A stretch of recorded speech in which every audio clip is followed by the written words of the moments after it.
ஒரு உண்மை தெரிஞ்சாகணும்னு நினச்ச எல்லாருக்குமே உண்மை தெரிஞ்சு போச்சு. டியூஸ்டே, அதாவது நாளைய தினம் என்ன நடக்க போகுது அப்படின்னு கேட்டிங்கன்னா, ரஷ்யா அமெரிக்காவினுடைய பேச்சுவார்த்தை நடக்க போகுது. மானம் ரோஷம் இருக்கக்கூடிய யாராவது யுனைடெட் அரப் எமிரேட்ஸுக்கு, சவுதி அரேபியாவுக்கு போவாங்களா?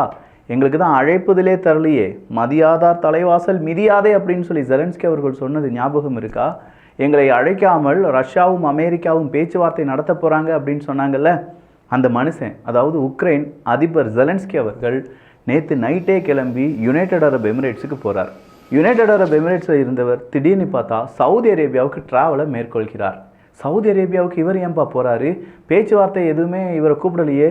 அங்கே எல்லாரும் இப்போ அசம்பிள் ஆகிட்டாங்க. ரஷ்யாவின் சார்பாகவும் அமெரிக்காவின் சார்பாகவும் முக்கியமான நிர்வாகிகள், பேச்சுவார்த்தை நடத்தக்கூடிய நபர்கள் எல்லாருமே அசம்பிள் ஆகிட்டாங்க. நாளைக்கு பேச்சுவார்த்தை அப்படின்னு சொல்லும்போது இதை எதையாவது தடுக்கிறதுக்கு ஜெலன்ஸ்கி அவர்கள் முயற்சி பண்ணுறாரா அப்படின்னு பார்த்தா ஒரு இடம் கிடைக்காதா, அந்த பேச்சுவார்த்தையில் நமக்குன்னு ஒரு இடம் கிடைக்காதா அப்படின்னு சொல்லி தேடி போயிருக்கார். மனுஷனுக்கு கிடைக்காதுன்னு தெரிஞ்ச உடனே நேராக துருக்கிக்கு கிளம்பி போயிட்டார். துருக்கிக்கு ஏன் போயிருக்காரு? ஏகப்பட்ட விஷயங்கள் இருக்குங்க. ஒவ்வொரு விஷயமா செம்மையாக பார்க்க போகிறோம். எல்லாத்தையும் பார்த்துடலாமா?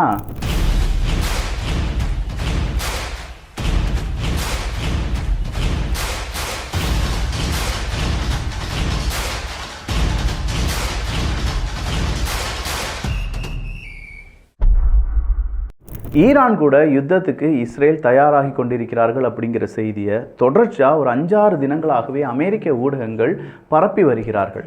உண்மையிலேயே ஈரான் கூட இஸ்ரேல் சண்டைக்கு போக போகிறாங்களா?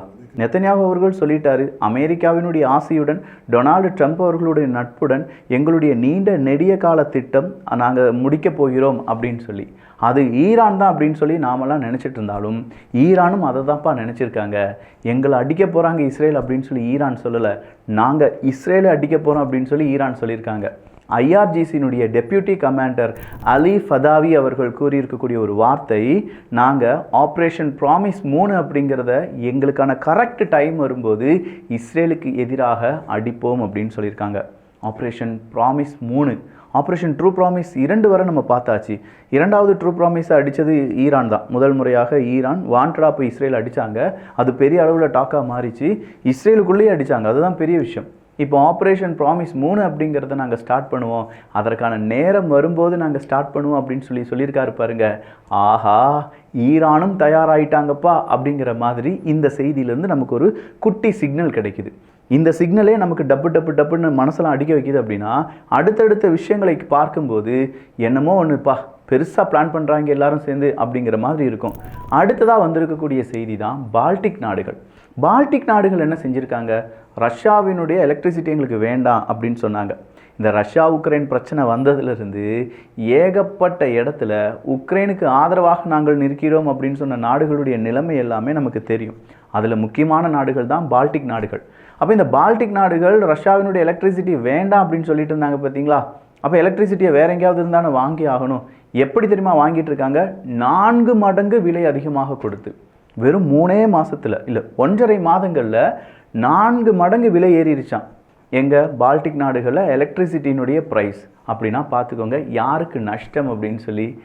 என்னையா அப்போ அவ்வளவு தூரம் நஷ்டப்பட்டு ஈகோ கிளாஷில் இந்த பால்டிக் நாடுகள் ரஷ்யாவிடம் இருந்து எலக்ட்ரிசிட்டி வாங்காமல் அவங்களுடைய மக்களுக்கு, இப்போ யாருக்கு அது பெரும் பிரச்சனையாக மாறும்? பால்டிக் நாடுகளுடைய மக்களுக்கு தானே.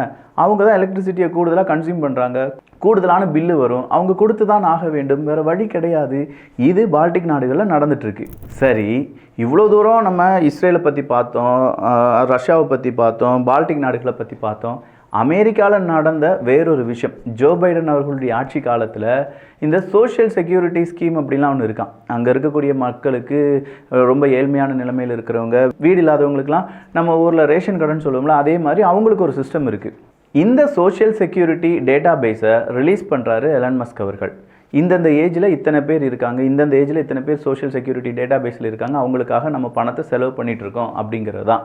அந்த டேட்டா பேஸில் 25 மில்லியன் மனிதர்கள், அதாவது கிட்டத்தட்ட 2.5 கோடி மனிதர்கள் 100 வயதுக்கு மேற்பட்டவர்கள்.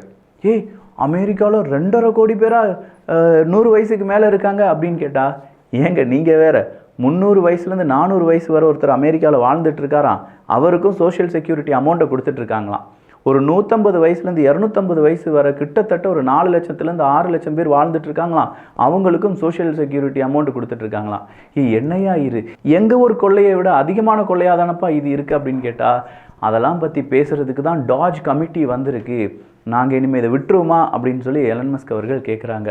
சும்மா இல்லை, எலன் மஸ்க் மாதிரியான ஒரு ஆட்களை இந்த மாதிரியான கவர்மெண்ட் இலாக்காக்குள்ளே விட்டு அங்கே இருக்கக்கூடிய ஊழல்லாம் கண்டுபிடிங்கப்பா அப்படின்னு சொன்னாங்கன்னா, எவ்வளவு ஊழல், எவ்வளவு பணத்தை விரயமாக அமெரிக்கா செலவு பண்ணியிருக்கு அப்படிங்கிற கம்ப்ளீட் டீட்டெயில்ஸை சும்மா பிதுக்கி எடுத்துகிட்டு இருக்காங்க அப்படிங்கிறத நம்ம இப்போ பார்க்கிறோம்.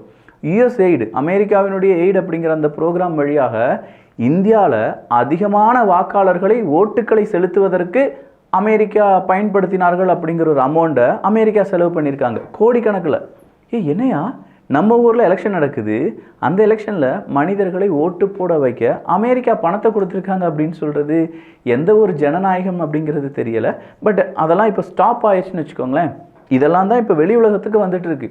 அப்போ டொனால்டு ட்ரம்ப் அவர்கள் எடுத்து வைக்கக்கூடிய ஒவ்வொரு அடியிலும் அதிர்வது என்னவோ இஸ்ரேல், ஹமாஸ், ஈரான் அப்படிங்கிறது மட்டும் கிடையாது, உலகமே அதிர்ந்து கொண்டு இருக்கிறது. இந்த ஷேக்கிங்லாம் முடிகிறதுக்கு கிட்டத்தட்ட ஒரு மாதம் எடுக்கும் என்பதில் மாற்று கருத்தே கிடையாது.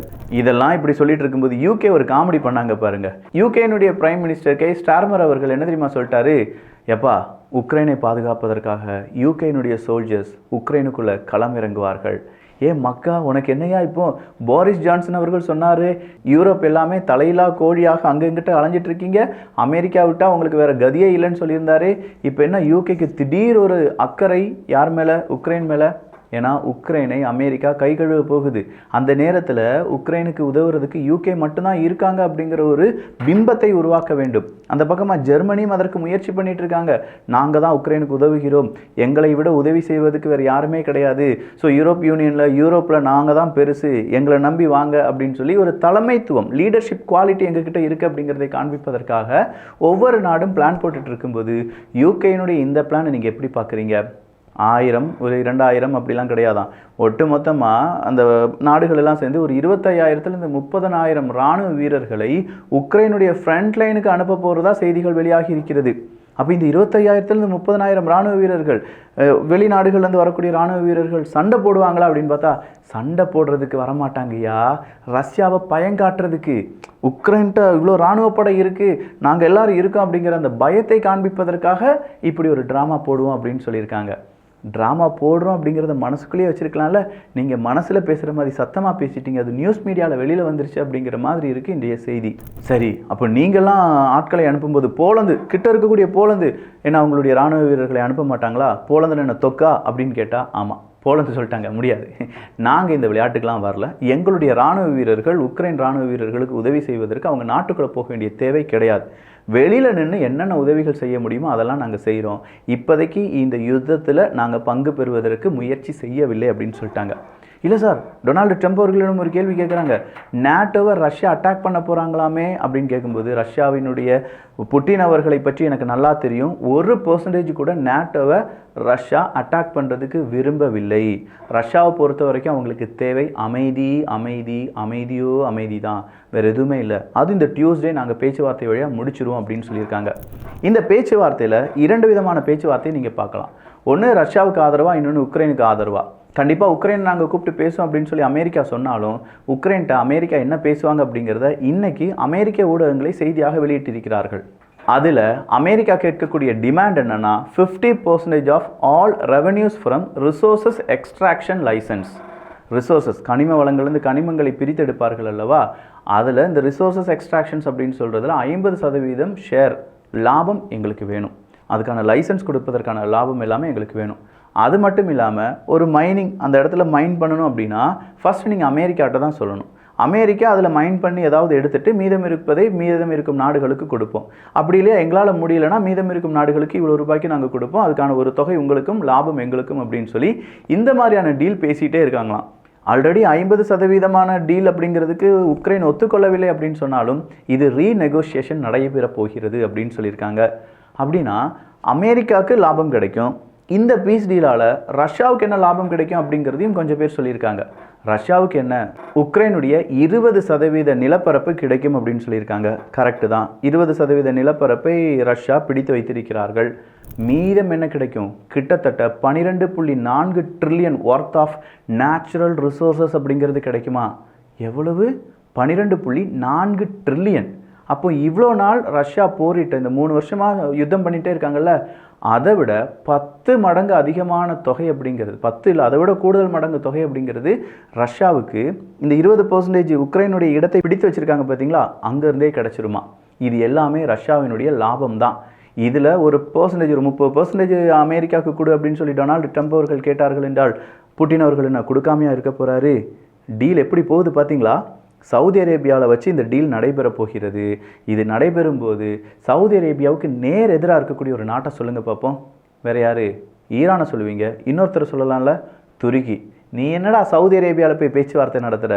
நான் நேரடியாக துருக்கி எர்டகன் அவர்கள் கூட பேச்சுவார்த்தை நடத்த போகிறேன் அப்படின்னு சொல்லி செலன்ஸ்கி அவர்கள் எர்டகனை பார்க்க போயிருக்காரு. உலக அரசியல் வேறு லெவல் ட்விஸ்ட்டில் போயிட்டுருக்குப்பா. இதே மாதிரி இன்ட்ரெஸ்டிங்கான வேலை உலக அரசியலை தெரிந்து கொள்ள வேண்டும் என்றால் வியூகம் சேனலை சப்ஸ்கிரைப் பண்ணிக்கோங்க. இன்னும் இருக்குங்க, ஏகப்பட்ட நியூஸ் எடுத்து வச்சேன். ஆனால் இந்த நியூஸ் பேசி முடிக்கிறதுக்கு முன்னாடி 12 நிமிஷத்துக்கு மேலே ஆகிருக்கும். உங்கள் கான்சன்ட்ரேஷன் மிஸ் ஆகிரும் பாருங்களேன். அடுத்த வீடியோ நாளையிலேருந்து வந்துடும். கொஞ்சம் சீக்கிரமாக வியூகத்தை செக் பண்ணிகிட்டே இருங்க. நல்லதை பகிர்ந்து நல்ல சமுதாயத்தை உருவாக்குவோம். நன்றி, வணக்கம்.